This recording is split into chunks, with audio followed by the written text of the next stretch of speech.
সিধা কথা শৃংখলক একদম স্পষ্ট ভাষাৰে কথা তই স্পষ্ট ভাষা বুজি পাওঁ তো স্পষ্ট ভাষাৰে কৈছো আজাদ চৌধুৰী যদি বাংলাদেশী হয় তই প্ৰমাণ কৰি দিব লাগিব আৰু যদি প্ৰমাণ কৰি দিব নোৱাৰ না বাবু তই তোক কেনেকে আঁঠু কৰাব লাগে ৰুবুল আহমেদে জানে। হেল্ল' গাইজ কি খবৰটো গাইজ আজি আমি কথা পাতিম শৃংখল চলিহা ভাৰ্চেছ ৰুবুল আহমেদৰ বিষয়ে। আপোনালোকে সকলোৱে শৃংখল চলিহা আৰু ৰুবুল আহমেদক চিনি পায়। তো শৃংখল চলিহাৰ কেতিয়া এটা বিতৰ্ক চলিছে বা নিউজত দি আছে যে শৃংখল চলিহা কৈছে যে আজাদ চৌধুৰী বাংলাদেশী হয়। তো ইয়াৰ ওপৰতে ৰিয়েক্ট কৰি ৰুবুল আহমেদে ফেচবুকত লাইভ হৈছিল আৰু লাইভ আহি কৈছে যে শৃংখল চলিহাই আজাদ চৌধুৰীক বাংলাদেশী প্ৰমাণ কৰিব নোৱাৰে তেনেহ'লে শৃংখল চলিহাক আঁঠু কৰাব ৰুবুল আহমেদে। তো ৰুবুল আহমেদে কি কৈছিলে সৰু ভিডিঅ'টো আমি চাই লওঁ। শৃংখলৰ উৎপাত বাঢ়িছে, সঁচাকে শৃংখলৰ উৎপাত বাঢ়িছে, কাৰণ তাক বহুত দিনেৰে চাই আছো, তাৰ কথাবিলাক চাই আছো। সি মানে এতিয়া এনেকুৱা হৈছে তাক জনপ্ৰিয়তা লাগে, তাৰ জনপ্ৰিয়তাটো বেলেগ কামত নাই, বেলেগ কামততো নাই। সি ভাবিছে মুছলমানৰ ভৰি ধৰিলে দেখোন জনপ্ৰিয়তা বাঢ়ি যায়। এতিয়া কথাটো মোৰ বেলেগ একো নাই, চিধা কথা আজাদ চৌধুৰী যদি সি যে কৈছে বাংলাদেশী বাংলাদেশী বাংলাদেশী, তো আজাদ চৌধুৰীক শৃংখলে বাংলাদেশী হয় বুলি প্ৰমাণ কৰি দিব লাগিব। কিন্তু এতিয়া একদম চিধা কথা খিলঞ্জীয়া ভাৰ্চেছ খিলঞ্জীয়া হ'ব, কিন্তু একদম সঁচা কথা কৈছো। বহুত তাৰ উৎপাত চাই আছিলো, তাৰ বাপেক মোৰ আব্বা বন্ধু আছিলে, একে ঠাইৰে আছিল, তো সেইটো কাৰণে এইবিলাক যে কৰি আছে কৰি থাকক বুলি ভাবি আছিলো। কিন্তু ইমান উৎপাত সহ্য নকৰো। সি যোনটো উৎপাত এতিয়া কৰিব ধৰিছে সেই উৎপাত সহ্য কৰা উৎপাত নহয়, ঠিক আছে।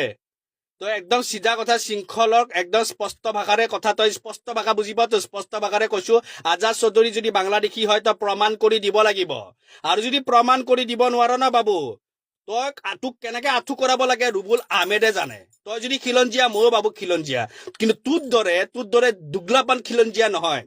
তই কি ধৰণৰ খিলঞ্জীয়া জানা আছে, বুজি পাইছ। তই চবকে আলী আহমেদ হুছেইন দেখা পালে তোৰ বাংলাদেশী হৈ যায় নেকি? আজাদ চৌধুৰী যদি বাংলাদেশী হয় তই প্ৰমাণ কৰি দিব লাগিব বাবু, প্ৰমাণ কৰি দিব লাগিব। আৰু যদি প্ৰমাণ কৰিব নোৱাৰ, বহুত আঁঠু কৰোৱা তহঁতৰ স্বভাৱটো, তোক কেনেকে আঁঠু কৰাব লাগে ৰুবুল আহমেদে চিনি পায় আৰু জানে আৰু কৰি দেখুৱাব পাৰিম, বুজি পাইছ। আপাৰ আছামত ডন ওলাইছ, তই খিলঞ্জীয়া, তই অসমীয়া জাতিৰ কথা ক। তাৰপিছত তই ইয়াতে দেখাবি তই কি অনা অসমীয়াৰ ওপৰত অত্যাচাৰী, অনা অসমীয়াৰ ওপৰত দাদাগিৰি দেখাও। আৰু নিজৰ তোৰ অনুপ্ৰেৰণা কোন?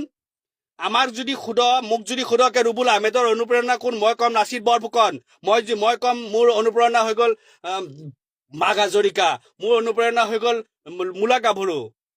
তোৰ অনুপ্ৰেৰণা কোন? তোৰ অনুপ্ৰেৰণা হৈ গল বালা চাহাব থাকৰে। বালা চাহাব থাকৰে আমাৰ অসমৰ আছিলে, বালা চাহাব থাকৰে আমাৰ খিলঞ্জীয়া আছিলে। তেওঁতো অনা অসমীয়া আছিলে। তেওঁ অনা অসমীয়াৰ অনুপ্ৰেৰণা ল'ব পাৰিবি, তেখেতৰ ষ্টাইল বিলাক তই কপিকেট কৰিব পাৰিবি আৰু ইয়াতে আহি অনা অসমীয়াৰ ওপৰত দপদপনি দিব পাৰিবি। এইটো হ'ল তোৰ খিলঞ্জীয়াগিৰি, তোৰ এইটো হ'ল তোৰ অসমীয়াগিৰি। এইটো তোৰ অসমীয়াগিৰি, ভণ্ডবাজি তোৰ।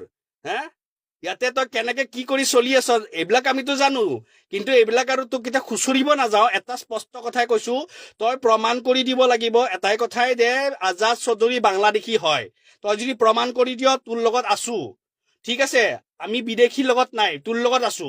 কিন্তু যদি তই প্ৰমাণ কৰি দিব নোৱাৰ বাবু, তই মনত ৰাখিবি তই আজাদ চৌধুৰী ভৰিত ধৰি ক্ষমা খুজাই দিম তোক, বুজি পালি। তই শিৱসাগৰত ডন, তই টেক্স উঠাও।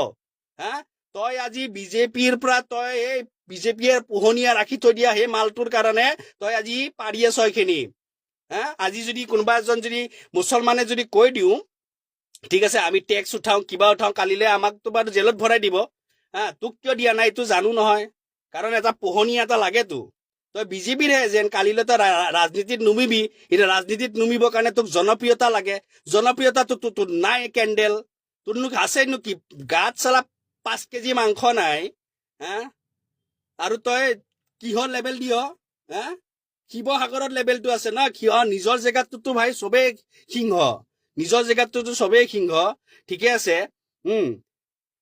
কিন্তু তোৰ যোনবিলাক উৎপাতিয়া হৈছে নহয়, সেইকাৰণে মই কওঁ যে আমাৰ চব একলগ হ'ব লাগে, আচলতে একলগ হ'ব লাগে এনেকুৱা ধৰণৰ কিছুমানৰ কাৰণে। কাৰণ কিয় সিহঁতে চাকচোন যাকে তাকে বাংলাদেশী ভাই। কেতিয়াবা ক'ব ঢাকাই পট্টিত থকা গোটেইখিনি বাংলাদেশী। প্ৰমাণ কৰি দে না বাংলাদেশী বুলি। সেইখিনি নামখিনি কবস্তান গল্লী বুলি, কবস্তান ৰোড বুলি কয়। সেইখিনি মানুহখিনি কি বাংলাদেশী হয়? তহঁতৰ ইতিহাসবিলাক খুচুৰি দেচোন। তহঁতৰ ইতিহাসবিলাক খুচুৰিলে দেখোন কোনে ক'ৰ পৰা কেনেকৈ বগাই বগাই আহিছিলে চববিলাক জানো নহয়। আমি ক'বলৈ গৈছো নেকি তহঁতি ক'ৰ পৰা কেনেকে তহঁতৰ পূৰ্বপুৰুষ ক'ৰ পৰা কেনেকে অহা হয় বুলি কৈছো নেকি? নাই কোৱা নহয়। তহঁতি যেতিয়া অসমীয়া কৈছ, তহঁতক যেতিয়া খিলঞ্জীয়া কৈছ, তহঁতিও আমাৰ ভাই। আৰু তহঁতি ইয়াতে আহি কিনে উৎপাত চলাবি, তহঁতি উৎপাত চলাই থাকিবি হা, এটা অসমীয়া জাতিটোৰ নামত, খিলঞ্জীয়া নামত উৎপাত চলাই থাকিবি। আজি কিমানজন অসমীয়া ল'ৰা ছোৱালী বাহিৰত চাকৰি কৰিবলৈ গৈছে, তহঁতি ঘেণ্টাডাল কিডাল কৰিছ হা, অসমীয়া ল'ৰা ছোৱালী সংস্থাপনৰ কাৰণে তই কিডাল কৰিছ কচোন? তই যে অসমীয়াগিৰি কৰি আছ, তে কচোন ক, তই আজিলৈ অসমীয়া ল'ৰা ছোৱালীৰ কাৰণে তই কিটো কাম কৰিছ? অসমীয়া ল'ৰা ছোৱালীয়ে যে অসমত থাকি কেনে কাম কৰিব পৰাকে তই কোনটো কাম কৰিছ তই ক? খিলঞ্জীয়াৰ স্বাৰ্থত অসমীয়া জাতিটো কেতিয়া বাচে জান? যেতিয়া অৰ্থনৈতিক হিচাপে যদি আমি কিবা কৰিবলৈ পাৰো, আমাৰ জাতিটো বাচিব যেতিয়া আমি অৰ্থনৈতিক হিচাপে মজবুত হ'ব